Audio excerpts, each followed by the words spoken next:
Bien, sigo. Entonces, hasta aquí está presentando sus preguntas que se hace, ¿no? Me interesaba, si seguimos avanzando en el texto, cuando él empieza a plantear la cosa en sí, ¿no? Y esto es un tema que recupera de Kant, ¿no?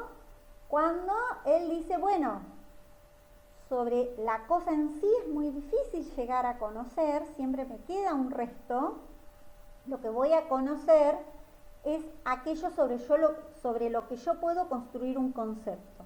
Eso decía Kant, Immanuel Kant. Un siglo después, Nietzsche lo retoma porque se consolida, diríamos, y dice la cosa en sí sería justamente la verdad pura y sin consecuencias. Es completamente inasequible, o sea, imposible de llegar, incluso para quien da forma al lenguaje, y desde luego no merece en absoluto los esfuerzos se hagan para llegar a él.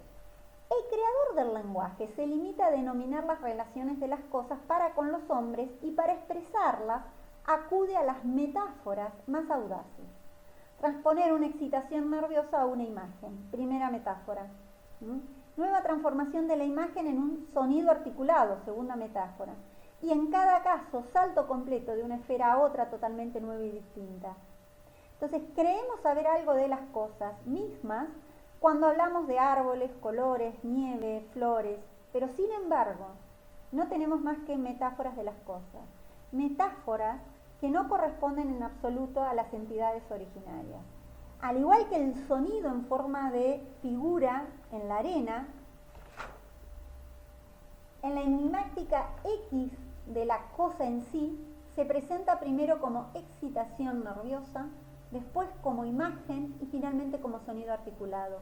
Por tanto, en la génesis del lenguaje no existe un proceso lógico, y todo el material en el cual y con el cual trabajará y construirá más adelante el hombre de la verdad, el investigador, procede sino del reino de jauja, tampoco desde luego de la esencia de las cosas. ¿Qué está diciendo? A ver, ¿cómo conozco las cosas? Años después, no muchos, a principios del siglo XX, ¿no? 1873. Estamos diciendo esto. A principios del siglo XX, en el XVI y se publica en el XVIII, aparece Ferdinand de Saussure fundando la semiótica. Ustedes tuvieron semiología de la imagen, ¿no? Bien, recuerden, cuando hablaba Saussure sobre qué era la semiología, ¿no? Esta ciencia que estudia los signos. Entonces, yo, frente a un significante, construyo un significado. Ese significante puede ser una imagen acústica, puede ser, o sea, un sonido, puede ser, pero yo no estoy en contacto con la cosa. Porque si yo directamente tuviera un contacto con la cosa, con el objeto real, no habría diferencias de distintos idiomas, todos hablaríamos de la misma manera, ¿no? Y es más, el lenguaje no se modificaría. Y fíjense si se está modificando.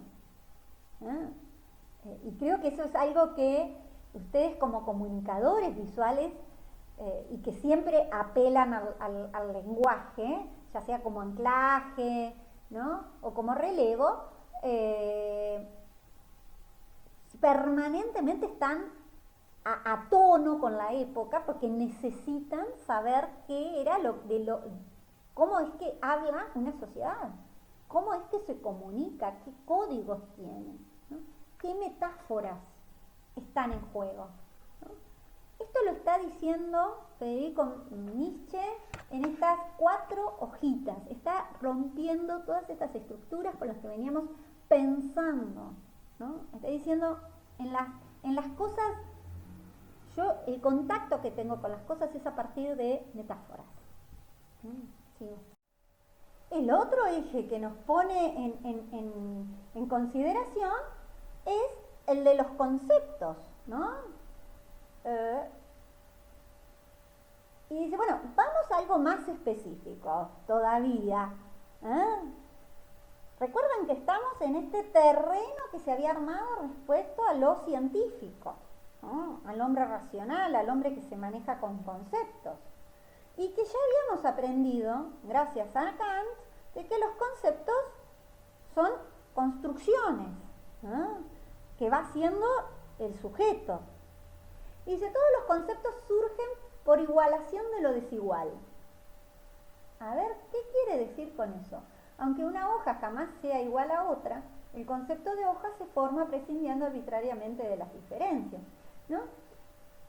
Diríamos, nadie observa la pobreza, decíamos al principio del año. Nadie observa el arte, nadie observa el diseño en sí, nadie observa una imagen en sí. Todo ello son conceptos. Conceptos que han sido creados y que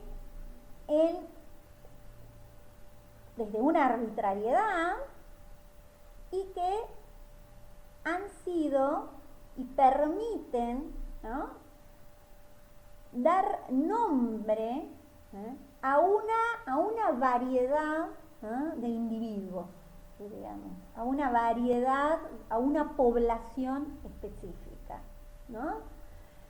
Esta concepción de concepto, ¿no?, es propia, ¿no?, de lo que venía planteándose y que se plantea hasta el día de hoy, ¿no? Es decir, cuando hablan de, puse la pobreza porque es quizás uno de los que uno escucha, ay, hay que disminuir la pobreza, la seguridad, son conceptos que no están en ningún lado, sino que se construyen y que se construyen a partir de distintas variables, de distintos indicadores, ¿no? Entonces, es muy importante saber desde dónde se construye y desde dónde se está planteando ese concepto.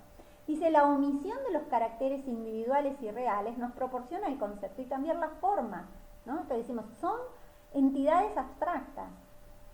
Mientras que la naturaleza no conoce ni formas ni conceptos, ni por tanto géneros, sino solo una X que nos resulta inaccesible e indefinible.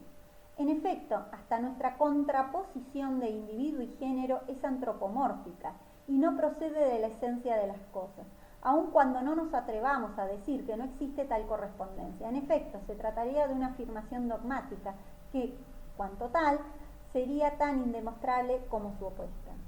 Podríamos decir, ¿y quién dice? ¿Y por qué tengo que repetir como si fuera un mantra que el hombre es un ser racional? ¿De dónde se saca eso? Eso es un concepto construido desde el racionalismo, ¿no? Deja de mirar otras variedades, ¿no? Entonces, de golpe, nos igualamos todos los seres humanos bajo ese concepto. Sin embargo, tenemos muchas aristas que nos diferencian. Cuando él pone el ejemplo de la hoja o podemos hablar del ejemplo del árbol, bueno, todas estas imágenes que yo les dejo acá son árboles. Sin embargo, son todos distintos, pero pertenecen al mismo concepto. Entonces, esa diferencia, es que tenemos que tener en cuenta de con lo que nosotros estamos hablando son conceptos, son metáforas. No tenemos una relación directa, sino que nuestra relación con el mundo siempre es indirecta, siempre está atravesada por velos. No vamos a ver el mundo tal cual es. Y entonces ahí vendría la pregunta, entonces, si yo no puedo ver el mundo en forma directa, tal cual es, ¿puedo decir que lo que yo veo es lo verdadero? ¿O lo que yo digo sobre el mundo es lo verdadero? ¿No?